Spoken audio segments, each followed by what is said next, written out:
মহাপুরুষ মহারাজের স্মৃতিকথা। স্বামী নিখিলানন্দ। 1916 খ্রিস্টাব্দের গ্রীষ্মের ছুটিতে আমি জীবনে প্রথম বেলুড় মঠ দর্শন করি। তখন আমি ঢাকা কলেজের ছাত্র।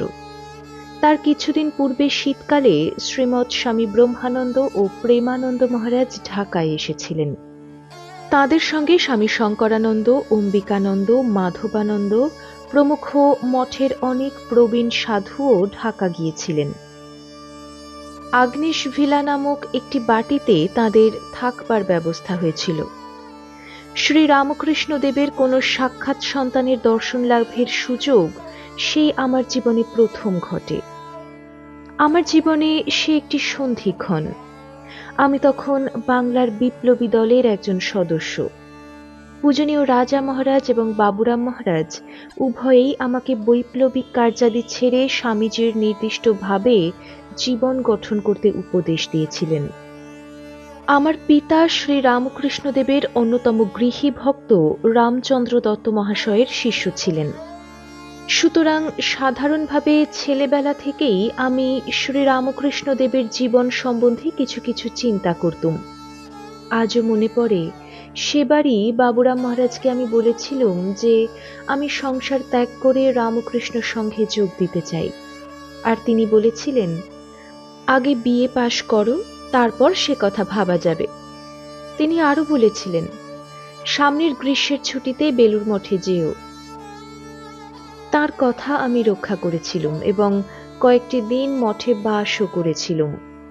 মঠে থাকাকালে তিনি আমাকে জয়রামবাটি যেতে আদেশ করেছিলেন এবং বলেছিলেন, যাও, শ্রী শ্রী মাতা ঠাকুরানীর কাছ থেকে দীক্ষা নিয়ে এসো। যতদূর মনে পড়ে, পূজনীয় মহাপুরুষ মহারাজ তখন মঠেই ছিলেন এবং তার পূর্ণ দর্শনও সেবারই আমি লাভ করেছিলুম। তবে তার সঙ্গে কোনো কথা হয়েছিল কিনা তা আজ আর মনে নেই।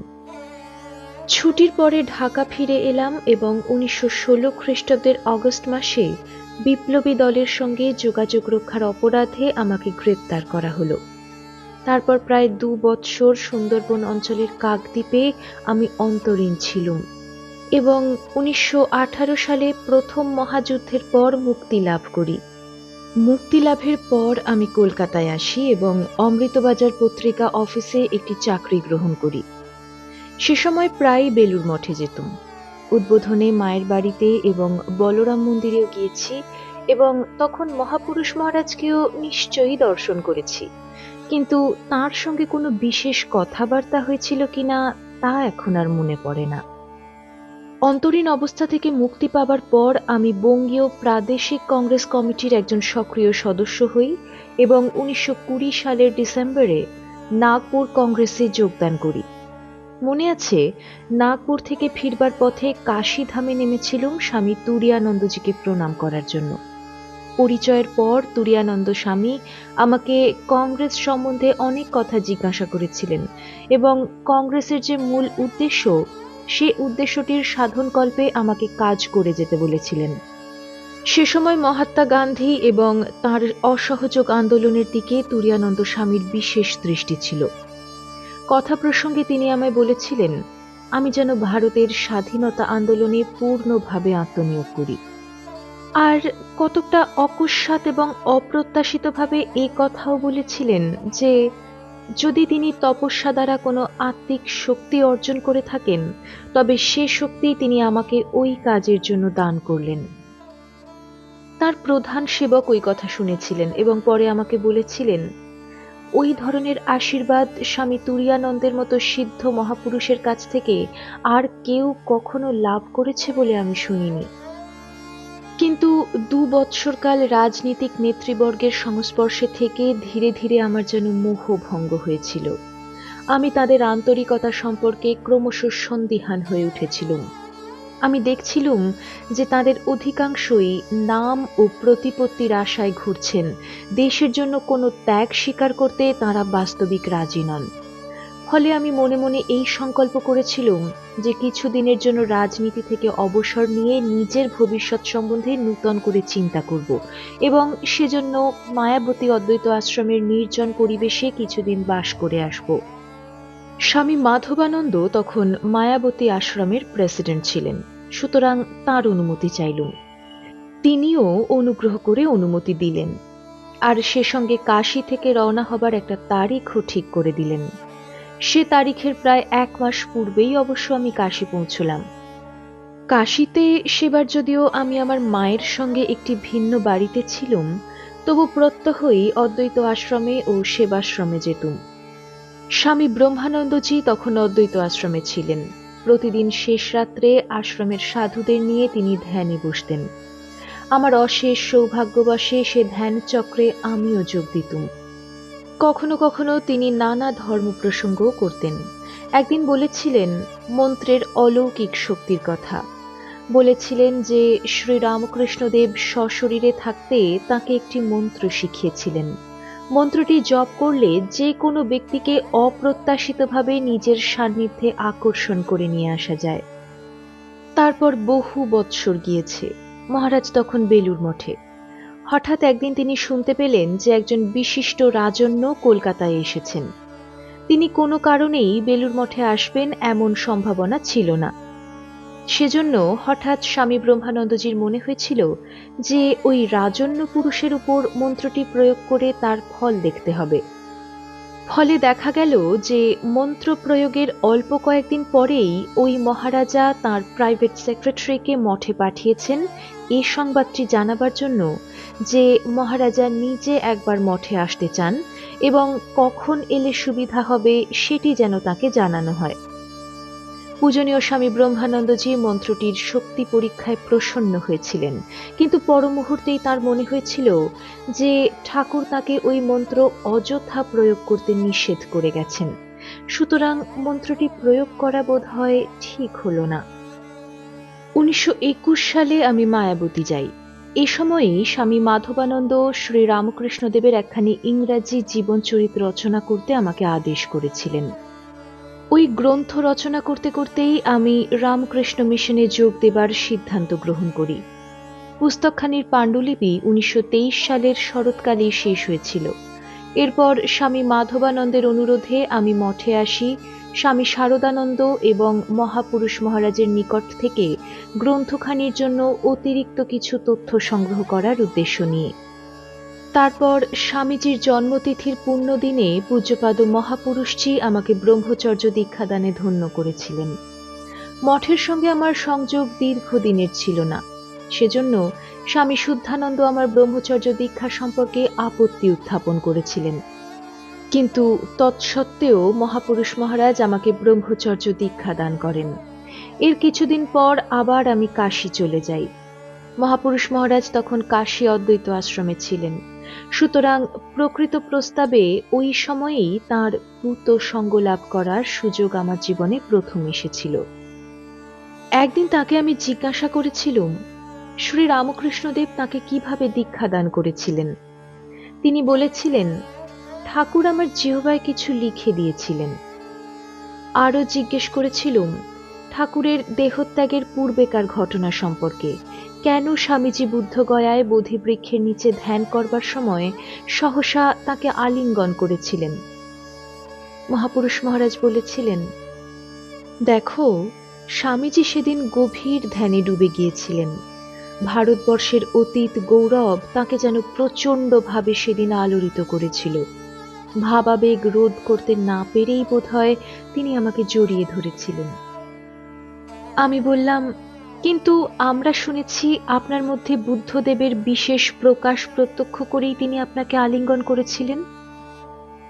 যতদূর মনে পড়ে আমার এই কথায় তিনি কোনো উত্তর দেননি এবং এমনভাবে নীরব হয়ে গেলেন যেন ওই বিষয়ে কোনো প্রসঙ্গ করতে চান না। এই কালে সন্ন্যাস দীক্ষা গ্রহণের জন্য আমি উদ্গ্রীব হয়ে উঠলুম।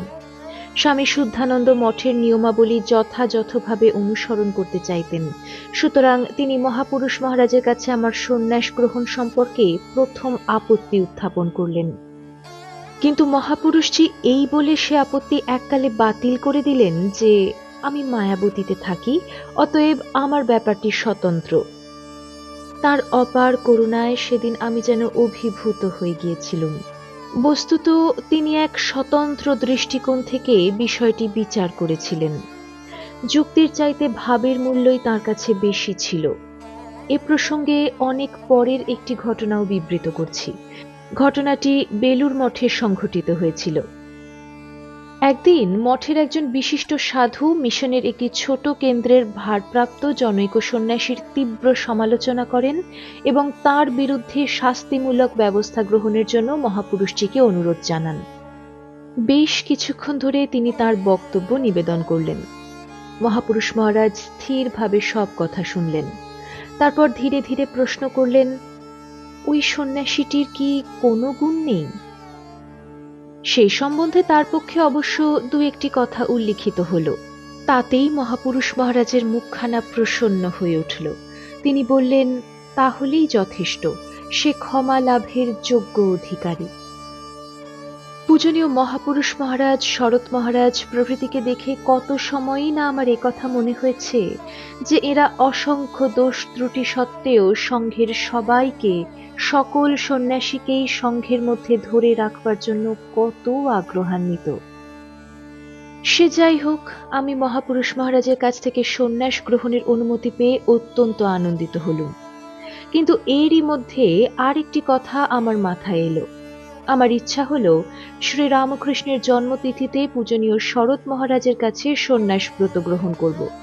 তিনিও তখন কাশীতে ছিলেন, কিন্তু তিনি বহু বৎসর পূর্বে দু একজনকে সন্ন্যাস দীক্ষা দিয়ে দীর্ঘকাল আর কাউকে সন্ন্যাস দেননি। শুধু মঠ মিশনের অধ্যক্ষই তখন সন্ন্যাস দীক্ষা দিতেন। তথাপি আমার প্রার্থনা শুনে স্বামী শারদানন্দ আমাকে বলেছিলেন, মহাপুরুষ মহারাজ যখন আমায় ব্রহ্মচর্য দীক্ষা দিয়েছেন তখন তার কাছ থেকেই আমার সন্ন্যাসও নেওয়া উচিত। তবে মহাপুরুষ মহারাজের অনুমোদন থাকলে তিনি আমাকে সন্ন্যাস দেবেন। স্বভাবতই কতকটা সংকোচের সঙ্গেই আমাকে মহাপুরুষ মহারাজের অনুমোদন প্রার্থনা করতে হয়েছিল, কিন্তু তিনি কিছুমাত্র দ্বিধা না করে সঙ্গে সঙ্গেই অনুমতি দিয়েছিলেন। তিনি সত্যই মহাপ্রাণ ছিলেন, সত্যই মহাপুরুষ ছিলেন। 1926 সালে মঠের প্রথম সন্ন্যাসী সম্মেলন অনুষ্ঠিত হয়েছিল। পূজ্যপাদ মহাপুরুষ মহারাজের সভাপতির ভাষণ ইংরেজি ভাষায় লিখবার জন্য আমাকে মঠে আহ্বান করা হয়। আমি তার উপদেশ, নির্দেশ ও আশীর্বাদ নিয়ে ভাষণটি রচনা করে প্রথমে স্বামী শারদানন্দকে পাঠ করে শুনিয়েছিলাম। তিনি সামান্য দু একটি পরিবর্তনের উল্লেখ করে বলেছিলেন, ভাষণটি একটু দীর্ঘ হয়েছে, তবে এদেশের শ্রোতৃবর্গের কাছে অবশ্য চলবে। একবার মহাপুরুষ মহারাজকে শুনিয়ে নিও। মহাপুরুষ মহারাজ ভাষণটি শুনে খুশি হয়েছিলেন এবং তার অনুমোদনও জানিয়েছিলেন। আমারও মনে হয়েছিল তাঁরই আশীর্বাদে আমি ওই ভাষণে তাঁর ভাব প্রকাশ করতে পেরেছিলাম। স্থির হয়েছিল যে বস্টন কেন্দ্রের স্বামী পরমানন্দ ভাষণটি সম্মেলনে পাঠ করবেন। সম্মেলনে মহাপুরুষ মহারাজ এবং স্বামী শারদানন্দ মঞ্চের উপর উপবিষ্ট ছিলেন। অনেক সাধু এবং কলকাতার বহু বিশিষ্ট ভক্ত নাগরিক সম্মেলনে যোগদান করেছিলেন। স্বামী পরমানন্দ যখন ভাষণটি পাঠ করছিলেন তখন মহাপুরুষ মহারাজ মধ্যে মধ্যে বলছিলেন, ছোকরা বেশ লিখেছে। সম্মেলনের শেষে অনেকে মহাপুরুষ মহারাজকে ভাষণটির অনবদ্যতার জন্য অভিনন্দন জানিয়েছিলেন। তিনি সহাস্যে বলেছিলেন, ভাষণ লিখেছে দীনেশ, পড়ল বসন্ত, এর মধ্যে আমি এলাম কোথা থেকে হে? এমনই ছিল তার সরলতা, তার নিরভিমান ভাব। সম্মেলনের পর আমি প্রায় 2 বৎসর মঠে বাস করি। মধ্যে 8-9 মাস অবশ্য কুমিল্লায় ডক্টর অঘোরনাথ ঘোষের অতিথিরূপে তাঁর চিকিৎসাধীন ছিলুম। তখন আমার অন্ত্রে ক্ষত হয়েছে বলে সন্দেহ করা হয়েছিল। এর মধ্যে সহসা স্বামী শারদানন্দ সন্ন্যাস রোগে আক্রান্ত হন, আর সে সংবাদে আমিও কলকাতায় ফিরে আসি। স্বামী শারদানন্দের মহাসমাধির পর তাঁর মরদেহ শেষকৃত্যাদির জন্য বেলুর মঠে আনা হয়েছিল। মঠের মূল বাড়ির উঠানে আম গাছটির তলায় যখন তার দেহ নামানো হলো, তখন মহাপুরুষ মহারাজ তাঁর ঘর থেকে নিচে নেমে এলেন। তারপর যে দৃশ্যটি আমি দেখেছিলুম সেটি জীবনে ভুলতে পারব না। মহাপুরুষ মহারাজ শরৎ মহারাজের মৃত দেহটির পাশে দাঁড়িয়ে রয়েছেন, 2 চোখ দিয়ে অশ্রু পড়ছে, আর বাষ্পরুদ্ধ কণ্ঠে তিনি অভিযোগ জানাচ্ছেন, শরৎ, আমি তোমার চাইতে বয়সে বড়, তুমি আমাকে দাদা বলে ডাকতে, তবে আমাকে ফেলে রেখে তুমি কেন চলে গেলে? সে কি করুণ বিলাপ! তিনি মুক্ত পুরুষ, সন্ন্যাসী, তথাপি সেদিন অন্তরের মর্মান্তিক বেদনা গোপন করেননি। আত্মিক ধর্ম ও জীবন ধর্মের যথার্থ সমন্বয় এক বিচিত্র ব্যাপারই বটে। সে সমন্বয় আমি পূজনীয় মহাপুরুষ মহারাজের মধ্যে প্রত্যক্ষ করেছি, স্বামী শারদানন্দের মধ্যে প্রত্যক্ষ করেছি। এর আবেদন অসামান্য। শ্রী রামকৃষ্ণদেবের অন্তরঙ্গ সন্তানগণের মধ্যে শ্রদ্ধা ও প্রীতির এক অপূর্ব বন্ধন ছিল। একদিন আমি স্বামী শারদানন্দকে প্রশ্ন করেছিলুম যে তাদের মধ্যে কোনো কলহ কিংবা মতবিরোধ ছিল কিনা। তিনি বলেছিলেন, অবশ্য ছিল, কিন্তু সেসব কখনো আমাদের উপর বিশেষ প্রভাব বিস্তার করতে পারত না, কারণ শ্রী শ্রী ঠাকুর আমাদের সকলকে প্রেমের এক অচ্ছেদ্য সম্পর্কে বেঁধে গিয়েছিলেন। স্বামী ব্রহ্মানন্দ মহারাজ ও স্বামী প্রেমানন্দ মহারাজের ঢাকা পরিভ্রমণের কথা ইতপূর্বে উল্লেখ করেছি। সে সময় আমরা ঢাকা কলেজের ছাত্রাবাসে স্বামী মাধবানন্দের একটি বক্তৃতার ব্যবস্থা করেছিলাম।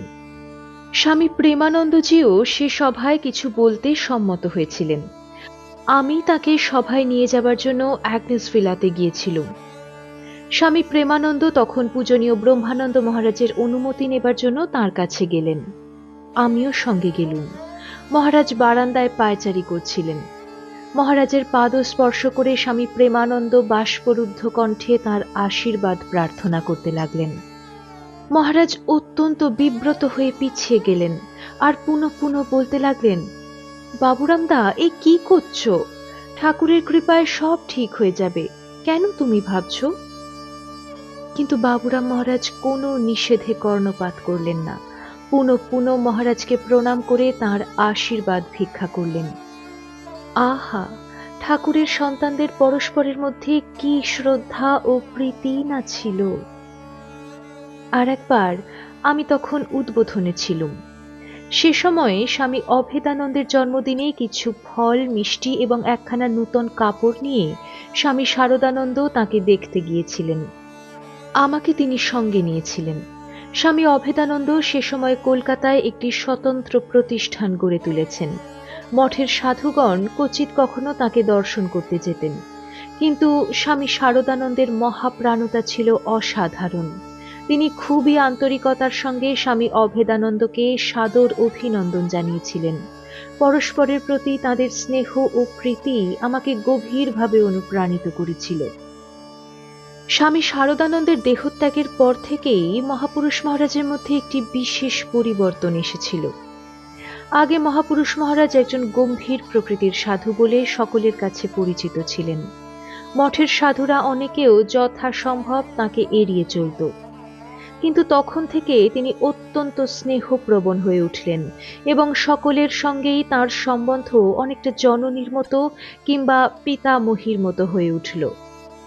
তিনি তখন থেকে অত্যন্ত ধৈর্য ও সহানুভূতির সঙ্গে সকলের অসুবিধা এবং অভিযোগের কথা শুনতেন, শুনে সান্ত্বনা দিতেন, উৎসাহ দিতেন। তখন সবাই স্বচ্ছন্দে তাঁর সঙ্গে দেখা করতে পারত, তাঁর সান্নিধ্যে যেতে পারত।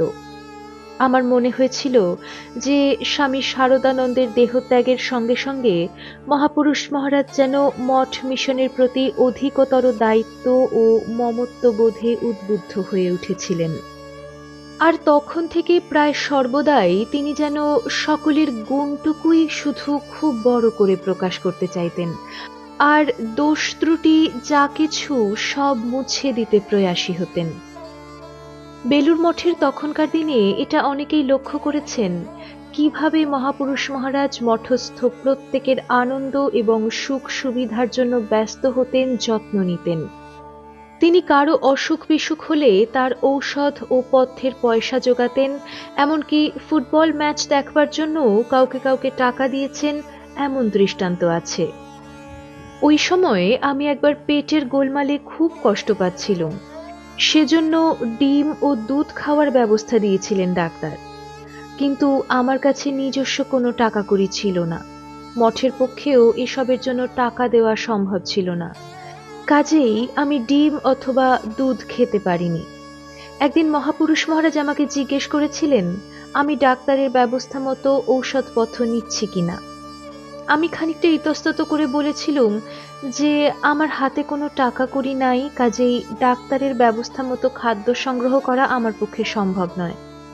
তিনি তৎক্ষণাৎ বললেন, আমি টাকা দেব।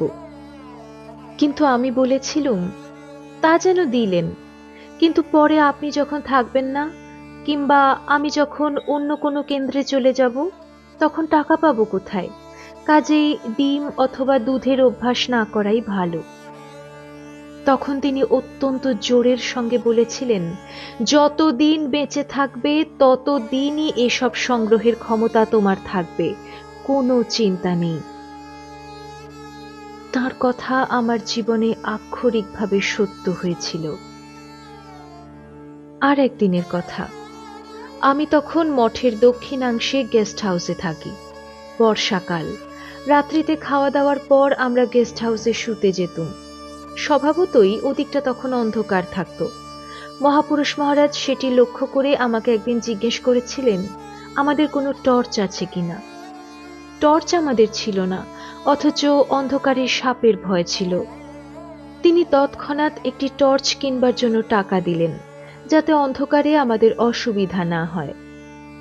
এমনই আরো কত ঘটনাই না আছে।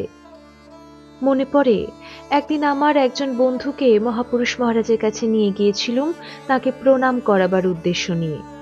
মহাপুরুষ মহারাজ পূর্বে কখনো তাকে দেখেননি, অথচ আমি তার পরিচয় দিতে শুরু করতেই তিনি তার গ্রাম পরিবার সম্বন্ধে অনেক কিছু বললেন। এ বিষয়ে পূর্বে কিছু জানা তার পক্ষে নিতান্তই অসম্ভব ছিল। পরে আমি এই রহস্য সম্বন্ধে মহাপুরুষজিকে প্রশ্ন করেছিলুম। তিনি বলেছিলেন, এটা কোনো কঠিন ব্যাপার নয়। সূক্ষ্ম মনই সকল চিন্তার আবাসভূমি। যদি মনের শেষ স্তরে তুমি প্রবেশ করতে পারো তবে যে কোনো সংবাদ ইচ্ছা মতো জানতে পারবে। কিভাবে সে সূক্ষ্ম স্তরে প্রবেশ করা যায়? আমি প্রশ্ন করেছিলুম। তিনি বললেন, প্রথমে মনটিকে সম্পূর্ণ নির্বিষয় করে ফেলতে হয়, শূন্য করে নিতে হয়, তারপর বোঝা যায় সূক্ষ্ম মনে কি আছে। আমি অবশ্য আপন মনে ভেবেছিলুম ব্যাপারটি মহাপুরুষ মহারাজ কত সহজেই না বললেন, কিন্তু আমাদের পক্ষে সেটা কতই না কঠিন। জীবনের শেষ বৎসরগুলিতেও মহাপুরুষ মহারাজ প্রতিদিনই শেষ রাত্রিতে 3:30টায় শয্যা ত্যাগ করতেন। একদিন তিনি আমাদের বলেছিলেন, স্বামীজি যখন মঠ প্রতিষ্ঠা করেন তখন তিনি এ নিয়ম করেছিলেন যে মঠবাসী প্রত্যেককেই, তা তিনি বৃদ্ধই হন আর যুবকই হন, শেষ রাত্রিতে ধ্যান করবার জন্য মন্দিরে যেতে হবে। কিন্তু এক সময়ে বেশ কিছুদিন আমি মন্দিরে যাইনি। স্বামীজি সেটা লক্ষ্য করে একদিন বলেছিলেন, তারকদা, আমি জানি তোমার নিজের জন্য ওই শেষ রাত্রে মন্দিরে গিয়ে ধ্যান করতে বসবার কোনো প্রয়োজন নেই, কিন্তু ছেলেদের সামনে উদাহরণ তো তোমাকে স্থাপন করতে হবে। সেই থেকে আমি ধ্যান করবার জন্য সকলের সঙ্গে ঠাকুর ঘরে যেতুম। এখন অবশ্য বৃদ্ধ হয়েছি, শরীরও জীর্ণ হয়ে গেছে, ভালো করে হাঁটতে পারি না। তবু ওই সময়ই ঘুম থেকে উঠি এবং ঠাকুরকে প্রণাম করে বিছানায় বসেই ধ্যান করি। সেকালে কোনো কোনো সময় আমার মনে হতো মহাপুরুষ মহারাজ যেন আমার কল্যাণের জন্য একটু বিশেষভাবে আগ্রহান্বিত। একবার স্বামী সর্বানন্দ আমাকে দিল্লি কেন্দ্রের ভার দিয়ে সেখানে পাঠাতে চেয়েছিলেন, আর একবার স্বামী পরমানন্দ আমাকে তাঁর সঙ্গে বস্টনে নিয়ে যেতে চেয়েছিলেন, কিন্তু দুবারই মহাপুরুষ মহারাজ আপত্তি করেছিলেন এবং আমাকে তাঁর কাছেই মঠেই থাকতে নির্দেশ দিয়েছিলেন। একবার মঠে থাকাকালে একটি ঘটনা ঘটে, সেটি আমার মনে গভীর রেখাপাত করেছিল। ডক্টর সুকুমার নাগ নামে এক ভদ্রলোক সৈন্য বিভাগের একজন উচ্চ পদস্থ ডাক্তার ছিলেন। পূর্ববঙ্গের এক বর্ধিষ্ণু পরিবারে তাঁর জন্ম। তিনি এবং তাঁর তরুণী পত্নী পরস্পরের প্রতি অত্যন্ত প্রীতিপূর্ণ ছিলেন। একদিন স্টোভে রান্না করবার সময় অতর্কিতে পত্নীর শাড়িতে আগুন লাগে এবং সেই আগুনে দগ্ধ হয়েই তিনি মারা যান। যদিও ডক্টর নাগ তখন বাড়িতেই ছিলেন, কিন্তু আপ্রাণ চেষ্টা করেও তিনি স্ত্রীকে রক্ষা করতে পারেননি। স্ত্রী সন্তান সম্ভবা ছিলেন। সে নিদারুণ দুর্ঘটনা ডক্টর নাগকে একেবারে উদ্ভ্রান্ত করে দিয়েছিল। তিনি প্রায় উন্মাদ হয়ে গিয়েছিলেন। এমনকি শেষ পর্যন্ত তাকে তার কলকাতার বাড়িতে একটি ঘরে তালা দিয়ে রাখতে হয়েছিল। তারপর একটু প্রকৃতিস্থ হলে তার কয়েকজন আত্মীয় তাকে বেলুড় মঠে নিয়ে আসেন। আমি তাকে ঠাকুর ঘরে নিয়ে যাই। সেখানে তিনি শিশুর মতো কাঁদতে লাগলেন। তাকে তখন মহাপুরুষ মহারাজের কাছে নিয়ে গেলুম। সেখানেও তার সে কি কান্না! মহাপুরুষ মহারাজ তার বেদনার কারণ জিজ্ঞাসা করলেন। ডক্টর নাগ বললেন, মহারাজ, আমরা পরস্পরকে বড় ভালোবাসতুম, কখনো পরস্পরকে ছেড়ে দূরে থাকিনি। স্ত্রীর সুখ স্বাচ্ছন্দ্য ও আহার বিহারের জন্য অর্থ ব্যয়ে আমার কোনো কার্পণ্য ছিল না। আজ আর সে বেঁচে নেই। কোথায় গেছে, কে তার দেখাশোনা করছে কে জানে। কেবলই মনে হয় তাকে দেখবার কেউ নেই। সে অত্যন্ত দুঃখে আছে, তাই আমার মনেও বেদনার শেষ নেই। মহাপুরুষ মহারাজ সব শুনে কিছুক্ষণ পরে শান্ত কণ্ঠে বললেন, দেখো, যখনই তোমার স্ত্রীর কথা মনে হবে তখনই ভাববে সে ভগবানের কোলটিতে শুয়ে আছে। আর ভগবানের চেয়ে অধিক যত্ন কি আর কেউ করতে পারে? না, তা পারে না। কত সহজ সাধারণ উক্তি! আমরা তো কত সময়ই অন্যকে সান্ত্বনা দিতে এই জাতীয় কথা বলে থাকি, কিন্তু তাতে কোনো স্থায়ী ফল দেখতে পাই না। কিন্তু এক্ষেত্রে এক বিচিত্র ফল দেখা গেল। ডক্টর নাগ সহসা শান্ত হয়ে গেলেন। এই ঘটনার কিছু পরেই আমি মায়াবতী চলে যাই এবং ডক্টর নাগও তারপরেই মায়াবতী যান। তখন তিনি স্বাভাবিক মানুষ। তার উন্মাদ অস্বাভাবিক অবস্থা সম্পূর্ণ কেটে গেছে। একদিন কথা প্রসঙ্গে তিনি আমাকে বলেছিলেন, মহাপুরুষ মহারাজের সেদিনের কথাগুলি আমার মধ্যে এক অদ্ভুত প্রভাব বিস্তার করেছিল। এ কথা অনস্বীকার্য যে আমি আমার স্ত্রীর মৃত্যুতে একটা বিরাট শূন্যতা বোধ করছিলাম এবং তার নানা দৈহিক প্রয়োজনের কথা চিন্তা করে আমার দুঃখের অবধি ছিল না। কিন্তু এছাড়াও আমার দুঃখের মধ্যে আরও একটি বস্তু নিহিত ছিল। আমাদের বিবাহ খুব বেশি দিন হয়নি এবং সতই আমার স্ত্রীর সাহচর্য আমার কাছে একটি বিশেষ কামনার বিষয় ছিল। সুতরাং তার মৃত্যুতে সেদিক দিয়েও আমি বিশেষ শোকার্ত হয়েছিলুম। এখন মহাপুরুষ মহারাজের উপদেশে পরলোকগত পত্নীকে ভগবানের সঙ্গে সংযুক্ত করে তার সঙ্গে আমার দৈহিক সম্পর্কের যেসব স্মৃতি ছিল সেসব আমি সম্পূর্ণ বিস্মৃত হয়েছি। আজকাল যখনই তার কথা মনে হয় তখনই ভাবি সে ভগবানের কোলে শুয়ে আছে, আর আমার সমস্ত মন সমুদয় জাগতিকতার ঊর্ধ্বে উঠে প্রশান্তিতে ভরে যায়। 1929 সনে আমি মহীশূরে যাই এবং ভি সুব্রমণিয়াম আইয়ারের শিক্ষকতায় মান্ডুক্য উপনিষদ পাঠ করতে শুরু করি। সে সময়ে একজন আমেরিকান মিশনারি ডাক্তার আমার আন্তরিক ক্ষতের জন্য অস্ত্রোপচার করতে চান। আমাকে হাসপাতালে ভর্তি করা হয় এবং অস্ত্রোপচারের দিনও ঠিক হয়ে যায়। অস্ত্রোপচারের পূর্ব রাত্রে নার্স যাবতীয় জিনিসপত্র ঠিক করে রাখেন। পরদিন অতি প্রত্যুষে আমাকে অস্ত্রোপচারের কক্ষে নিয়ে যাবার মুহূর্তটিতে স্বামী অমৃতেশ্বরানন্দ সরাসরি মাদ্রাজ থেকে হাসপাতালে এসে উপস্থিত। তার হাতে মহাপুরুষ মহারাজের একখানা টেলিগ্রাম। টেলিগ্রামে নির্দেশ ছিল অমৃতেশ্বরানন্দ যেন মুহূর্ত বিলম্ব না করে মহীশূর যায় এবং আমার অস্ত্রোপচার বন্ধ করে। আরও ছিল, যদি অস্ত্রোপচার একান্ত করতেই হয় তবে আমেরিকায় করা হবে। ফলে অস্ত্রোপচার বন্ধ হলো। আমেরিকান চিকিৎসকটি অবশ্য নিরাশ হয়েছিলেন, কিন্তু তখন আর কিছুই করণীয় ছিল না। আমরা অনেক ঘটনায় দেখেছি মহাপুরুষজি বাকসিদ্ধ ছিলেন। আমার অপারেশনও অনেক পরে আমেরিকায় হয়েছিল। তারপর কয়েক বৎসর অতীত হলো। আমেরিকা যাত্রার পূর্বে 1931 সনে আমি বেলুড় মঠে এলাম। যাত্রার দিন অপরাহ্নে মহাপুরুষ মহারাজকে প্রণাম করবার জন্য এবং নূতন কর্মভার গ্রহণ করবার মুখে তাঁর আশীর্বাদ লাভের জন্য তাঁর ঘরে গিয়েছিলুম। মহাপুরুষজি তখন আংশিক পক্ষাঘাতে অশক্ত, অপরের সাহায্য ছাড়া বিছানা থেকে চেয়ারে বসতে পারতেন না। তার কথাও অনেকটা অস্পষ্ট হয়ে গিয়েছিল। তিনি একখানি চেয়ারে বসেছিলেন। আমি তার পাদমূলে সাষ্টাঙ্গ প্রণতি জানালাম। তারপর যখন মাথা তুললুম, মনে হলো তিনি যেন চেয়ার থেকে উঠতে চাইছেন। আমি তাকে বসে থাকতে প্রার্থনা জানালুম, কিন্তু তিনি কোনো প্রকারে উঠে দাঁড়ালেন এবং আমার পিঠে চাপড় দিয়ে বললেন, যা বেটা, তুই দিগ্বিজয়ী হবি, যেখানে যাবি সেখানেই তোর জয় হবে। আমি সর্বদা তোর সঙ্গে সঙ্গে থাকব, এমনকি তুই নরকে গেলেও দেখতে পাবি আমি তোর পাশে রয়েছি। আমার দু চোখ জলে ভরে গেল। স্থূল শরীরে সেই তাকে আমার শেষ দর্শন। এ জীবনে আর দেখা হয়নি।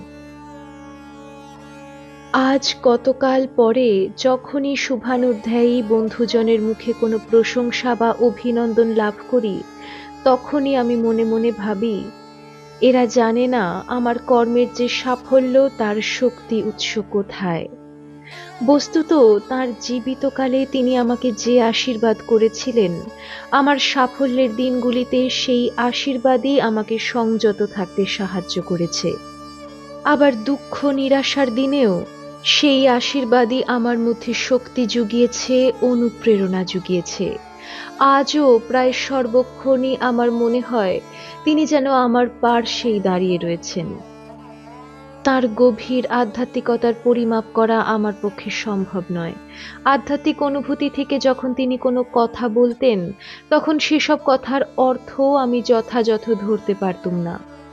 সিংহের ভাষা সিংহের পক্ষেই বোঝা সম্ভব, মোরগের পক্ষে নয়।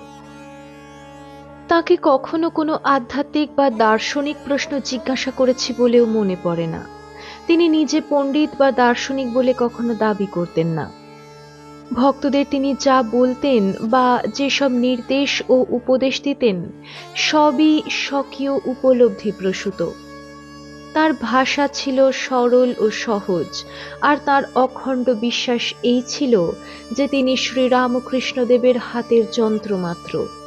তাঁরই ইচ্ছায় জীবনের সব কাজ, সব চিন্তা ও বাক্য নিয়ন্ত্রিত। অহংবুদ্ধির লেশও তার মধ্যে ছিল না। একদিন এই বহু বিতর্কিত প্রশ্নটি আমি তাকে জিজ্ঞেস করেছিলাম, শ্রীরামকৃষ্ণদেবের আশ্রয়ে যারা এসেছে, এ জন্মই তাদের শেষ জন্ম, কথাটা কি সত্য? উত্তরে তিনি বলেছিলেন যে সত্য বলেই তাঁরও বিশ্বাস। আমি তর্ক উত্থাপন করে বলেছিলাম যে শাস্ত্রের নির্দেশ অনুসারে নির্বাসনা না হলে পুনর্জন্ম এড়ানো যায় না, আর নির্বিকল্প সমাধিযোগে প্রত্যক্ষ ব্রহ্মদর্শন না হলে নির্বাসনাও হওয়া সম্ভব নয়। তবে এটি সত্য হবে কিভাবে? মহাপুরুষ মহারাজ তখন বলেছিলেন, দেখো, আমি পণ্ডিত নই, শাস্ত্রও আমি জানি না, কিন্তু পুনর্জন্মের হেতু কি বলো দেখি? অপূর্ণ বাসনাই কি তার হেতু নয়? আমি বলেছিলাম, আগে হ্যাঁ, তা তো বটেই। তিনি বললেন, তবে কল্পনা করো, তোমার মৃত্যুখণ্ডিতে শ্রীরামকৃষ্ণদেব তোমার সামনে উপস্থিত হয়েছেন এবং প্রশ্ন করছেন, তোমার এমন কোনো অপূর্ণ কামনা রয়েছে কিনা যার জন্য আবার পৃথিবীতে জন্মগ্রহণ করতে চাও? তখন তুমি তাকে কি বলবে? আমি বলেছিলুম, বলবো, আমার এমন অপূর্ণ বাসনা আছে বলে মনে হয় না যার জন্য আবার পৃথিবীতে আসতে হবে। তবে তাহলে এই তো তোমার শেষ জন্ম। মৃত্যুর সময় তার দর্শন হলে এই নির্বাসনার ভাবটি প্রভুর কৃপায় লাভ হয়ে থাকে। এই উত্তর দিয়েছিলেন মহাপুরুষজি। আর একবার দীর্ঘ অনুপস্থিতির পর কুমিল্লা থেকে ফিরে এসে মহাপুরুষ মহারাজকে প্রণাম করে কথা প্রসঙ্গে বলেছিলুম যে আধ্যাত্মিক জীবনে আমার কোনো উন্নতিই হচ্ছে না। একেবারেই কিছু হচ্ছে না? জিজ্ঞেস করেছিলেন মহাপুরুষ মহারাজ। আমি বললাম, অন্তত আমি তো বুঝতে পারছি না। মহাপুরুষজি বললেন, দেখো বাবা, তুমি হয়তো নিজের আশানুরূপ উন্নতি অনুভব করতে পারছো না, এবং সেই জন্যই আমাকে কথাটি বলছো। কিন্তু আমি একটা কথা তোমাকে বলছি, অনেকদিন পর আমাকে দেখে তোমার আনন্দ হচ্ছে নিশ্চয়, কি বলো? আমি উত্তর দিয়েছিলুম, তা তো বটেই মহারাজ। তিনি বলেছিলেন, আমিও তোমাকে দেখে খুব খুশি হয়েছি। এই পারস্পরিক আকর্ষণের হেতু কি?